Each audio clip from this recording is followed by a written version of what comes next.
নবী বিশ্বনবী সাল্লাল্লাহু আলাইহি ওয়াসাল্লাম হাদিসের মধ্যে বলেন, মান ক্বারা সূরাতুল ইখলাস আশা মারাতান আল্লাহু লাহু বাইতান ফিল জান্নাহ।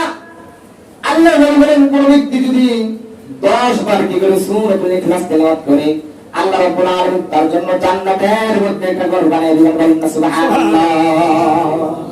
আল্লাহ রাব্বুল আলামিন তার জন্য কি করবেন? জান্নাতের মধ্যে একটা ঘর বানিয়ে দিবেন। বলেন, কোন ব্যক্তি যদি সূরাতুল ইখলাস একবার তেলাওয়াত করে, তাহলে কি করবেন?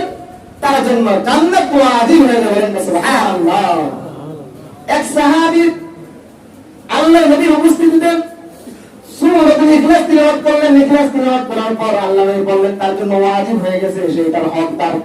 সাহাবারা প্রশ্ন করলেন, হে আল্লাহর নবী, তার জন্য কি ওয়াজিব হয়ে গেছে, সে কিসের হকদার?